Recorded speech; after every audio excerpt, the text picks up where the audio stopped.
Olá, seja muito bem-vindo, seja muito bem-vinda a mais um episódio desse programa e podcast Advogando em Direito Administrativo. Esse é o episódio, veja só, de número 62 e lá se vai mais de um ano dessas nossas lives diárias, especificamente desse programa aqui. E eu estou numa série de lives semanais tratando do tema dos contratos administrativos, a propósito do qual eu lancei um curso novo na minha escola, Advogando em Contratos Administrativos. E essas lives que nós fazemos ao vivo todas as sextas-feiras nada mais são do que degustações das aulas que eu estou disponibilizando para os alunos dentro desse curso. E hoje eu vou falar sobre um assunto chave para a compreensão dos contratos administrativos e para a defesa dos nossos clientes contratados, que é a questão da alteração do equilíbrio econômico-financeiro, ou, se você preferir, a questão do reequilíbrio da equação econômico-financeira. Bom, os contratos administrativos, como prestação de serviço, fornecimento, obra pública, concessão de serviço público, parceria público-privada, são contratos muito diferentes daqueles da iniciativa privada. Em especial porque os contratos administrativos têm a possibilidade da administração mudar as regras do jogo com o contrato já assinado e em meio à sua execução. Essa possibilidade, ela deita raízes na natureza do interesse defendido no contrato, que é o interesse público primário. E a materialização dessas prerrogativas se concentra nas chamadas cláusulas exorbitantes do contrato administrativo. Essas cláusulas exorbitantes são prerrogativas contratuais especiais que a administração pública tem em face do particular contratado. Essas cláusulas exorbitantes merecem destaque, como alguns exemplos: a rescisão unilateral do contrato, a modificação de projetos, acréscimos e supressões, fiscalização, aplicação administrativa de sanções, etc. Importante, eu sempre digo isso para os meus alunos do curso de contratos administrativos. Essas cláusulas, elas geram riscos para o contratado. Você imagina você projetar uma margem de lucro num contrato em função do fornecimento de 100 equipamentos, a administração pública manda que em vez de 100 sejam 120. Isso é um risco, isso vai encarecer o cumprimento do objeto contratual. Por isso que, detalhe fundamental, todas essas cláusulas, elas importam em riscos que têm que ser transformados em custos. Risco no contrato administrativo é custo. E de alguma forma, com apoio de profissionais habilitados para tanto, profissionais de contabilidade, de direito securitário ou até de outras ciências exatas, é preciso monetizar esses riscos de aplicação das cláusulas exorbitantes, porque esse risco tem que ser embutido no preço que é ofertado lá no procedimento licitatório.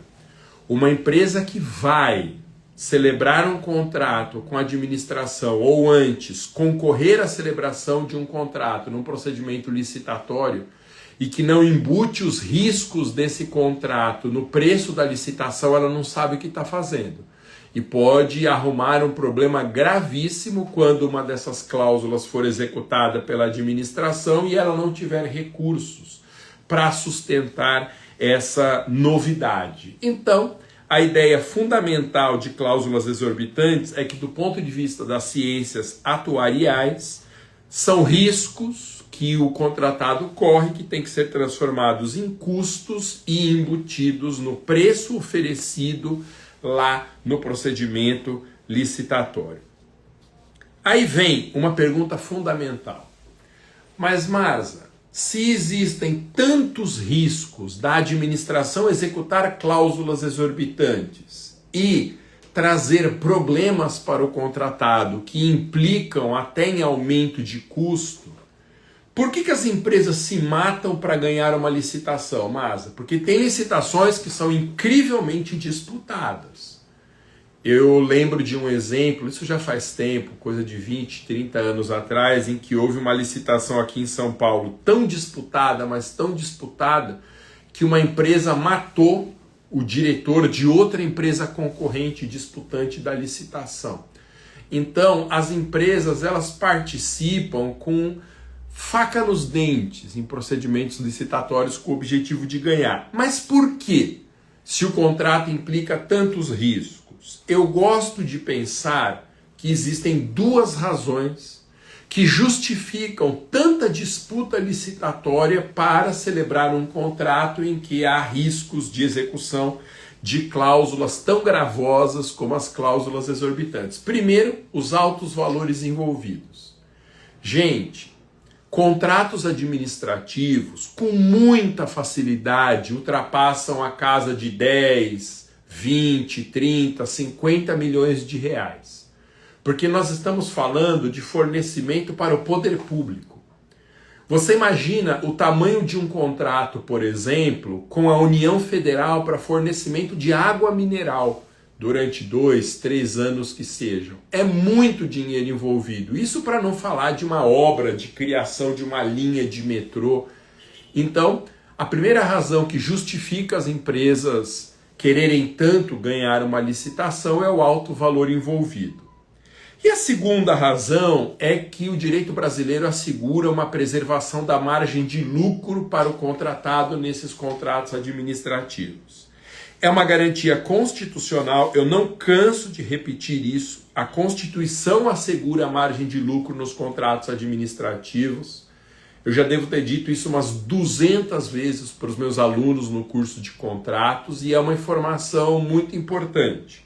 Eis que o artigo 37, inciso 21 da Constituição, afirma que a administração deverá realizar procedimentos licitatórios antes da contratação de particulares, assegurados os valores efetivos da proposta.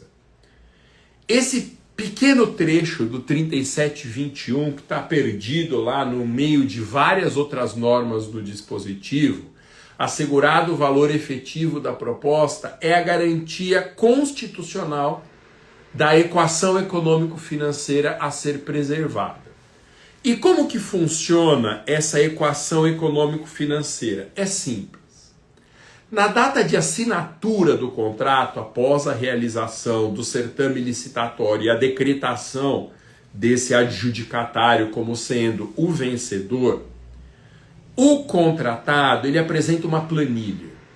E essa planilha vai detalhar todos os custos que ele terá na execução do contrato. E em função desses custos, em cotejo com os recebimentos, haverá projeção de uma margem de lucro.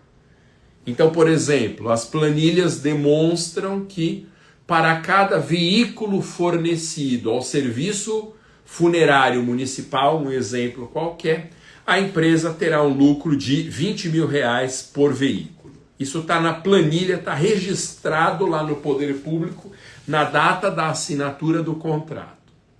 Bem, imagina que sobrevenha um fato novo. Esse fato novo, imprevisível, sem culpa do contratado, é uma crise internacional que aumenta o valor de alguma peça importante dos veículos, de modo que o custo para a fabricação desses veículos acresce de R$5 mil. Ou seja, com esse evento inesperado, a margem de lucro da empresa caiu de 20 para 15 mil. Fosse esse um contrato de direito privado, azar da empresa, porque nos contratos de direito privado vigora a cláusula do Pacta Sunt Servanda, segundo a qual, uma vez assinado o contrato tem que ser cumprido. Bem, mas não somos contratos, não estamos falando de contratos privados, estamos falando de contratos públicos. E ao contrário dos contratos privados, nos contratos administrativos públicos, como está assegurada essa margem de lucro de R$20 mil no nosso exemplo, a administração tem que cobrir esse custo extra da crise internacional. e aumentar a remuneração para resgatar aquele lucro de R$20.000 por viatura. Entendeu? É assim que funciona a equação econômico-financeira do contrato administrativo. E aí, na prática, quando a empresa contratada constata um aumento em algum dos elementos que compõem os custos e a margem de lucro, a administração tem que notificar, a empresa contratada tem que notificar a administração para uma solução. Nós torcemos muito para que essa solução se dê na via administrativa, mas se alguma coisa errada acontecer, é possível e desejável judicializar a demanda. Mas importante, essa repactuação precisa ser conseguida na via administrativa. Nem sempre a administração vai concordar, porque são muitos requisitos para esse fato superveniente que enseja um reequilíbrio da equação econômico-financeira, mas a gente tem que forçar para que a solução se dê na via administrativa, porque esperar pela via judicial hoje pode ser um pesadelo para a saúde financeira da empresa.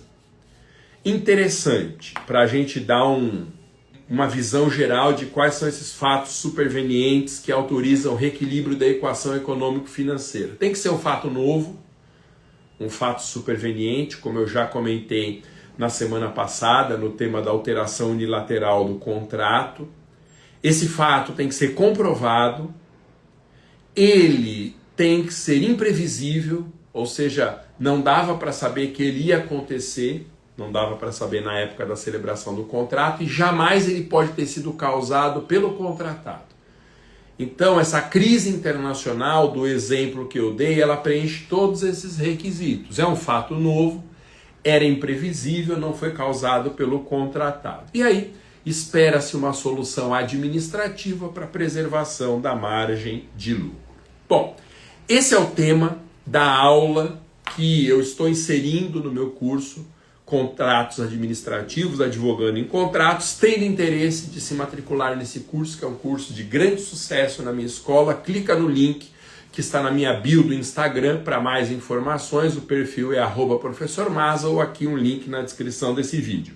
Lembrando que estão abertas as matrículas de todos os cursos de advocacia da minha escola, incluindo os carros-chefes, que são a advocacia tributária e o advogue para servidores. Mas estão abertos também a advocacia em contratos, a advocacia em licitações e tantos outros cursos, que totalizam mais de 15 cursos de advocacia da minha escola. E se você está na dúvida em qual entrar, tem o acesso premium, que permite que por um ano você acesse o conteúdo integral da minha escola. Valeu, é isso. Nos veremos, se Deus quiser, ao vivo na sexta-feira da semana que vem. Até mais, abraço, tchau.